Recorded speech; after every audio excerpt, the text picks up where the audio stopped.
Good morning mga kabayan, na dito po tayo sa Cebu City. By the way mga kabayan, tatalakayin na tungkol dito sa pagkikita nila Vice President Sara Duterte, Senator Bongo, Senator Bato de la Rosa at pamilya ng mga Duterte.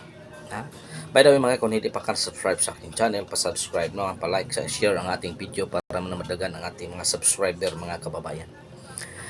And then, kung mabigat sa kalooban sa pag-subscribe, so pa-like and share ang ating video, na i-follow ang aming king FB page, FB page mga kabayan. I-follow nyo, then i-like and share ang ating video. Yun lang ang hiniling ko sa inyong kababayan. Wala nang iba kong hihiling sa inyo.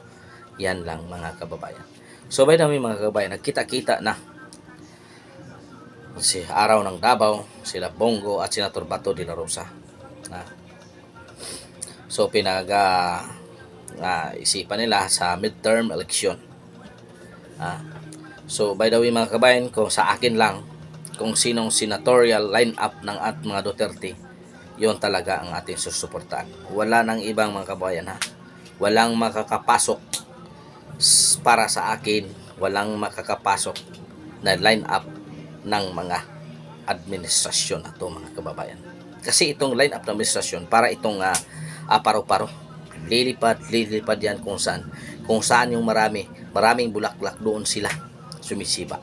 Pagkatapos manalo, iiwan kanila. Yun ang klaseng tao mga kabayan na walang paninindigan. Ang iniisip lang nila ang sa pansariling interest. Hindi public interest ang kanila. Kung totoo kang politiko, manindigan ka sa iyong sarili. Manindigan ka. Kahit wala kang pera, pwede kang ipanalo dahil sa panindigan mo na ipinaglaban mo ang taong bayan. Ang mga Duterte, meron bang pera yan? Wala. Personal kami, gumagawa kami ng banner para ipanalo namin ang mga si PRRD. Kaya ngayon, pumili kami kung sino man ang line-up ng mga Duterte. Yun lang ang iboboto namin. Wala nang iba. Hindi na kami boto pa sa taong balingbing. Hindi na kami dyan. I-alis namin yan. Kung tapat ka sa grupo ng Duterte, sa Duterte ka magpa-line up. Hindi ka pwede mag-line up sa administrasyon na to. Puro sa kasinungalingan mga kababayan. Yan ang totoo mga kababayan. Labas ng mga balita na hindi katotohanan.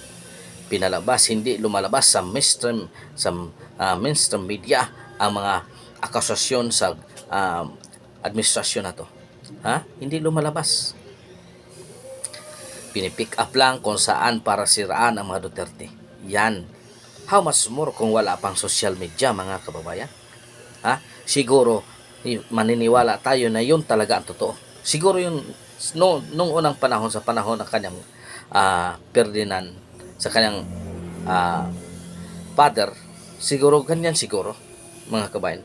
Kasi noong unang panahon, mayroong eleksyon na ang answer yes or no. Yes or no lang ang sagot. Kagaya ng Congress ngayon. Kung mag-attend ka ng hearing, ang sagutin mo lang dapat yes or no. Wala na explanation kung bakit. Wala. Yes or no. Yes or no. Yun lang. Kaya ngayon pa rin, nanalo pa rin si Ferdinand Marcos. Dahil yung nasa baluta, yes or no pa rin. Anong katanungan doon? Iboboto mo. Katanungan doon. Gusto mo bang presidente pa rin ang Marcos? Oo o hindi? Saan ka? Kung magsabi mong yes, oo, gusto ko pa rin maging presidente. Pag no, hindi ko pwede alisin ang mga Marcos. Diba? Yun ang katanungan, yung bang klaseng katanungan mga wala kang pagpipilian. Kung mag-yes ka, so hindi ka papayag na ilisan ang Marcos. Siguro mangyayari na rin ito ngayon sa susunod na eleksyon mga kabayan. Yung yes or no lang ang tanong. So yung tinatawag ng snap election. Diba? So ngayon mangyayari na siguro ito. Ngayon, anong controversial sa Comelec? Malaking controversial. Ngayon, hindi pa rin sinasagot. Paano ka magkakaroon ng account sa ibang bansa? Masasabihin mo na hindi totoo. May deposit yan mga kababayan. Kung hindi sa iyo ang deposit, Maglalagay ako ng pangan sa iyo, o i-depositan ko ito ng bangko. Pag pumasok, totoo ito na account mo.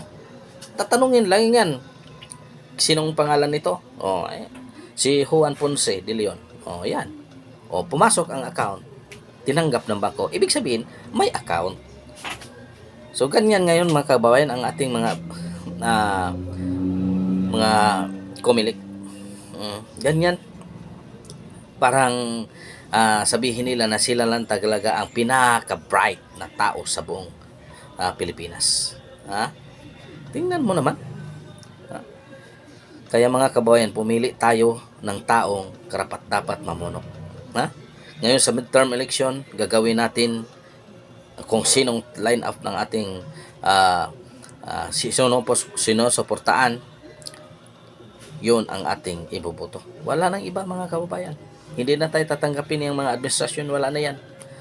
Sa gabal yan, balingbing yan sa ating mga plano. Paano tayo umusad ito? Kung ang maraming pera naman ay winaldas sa mga congressman na to.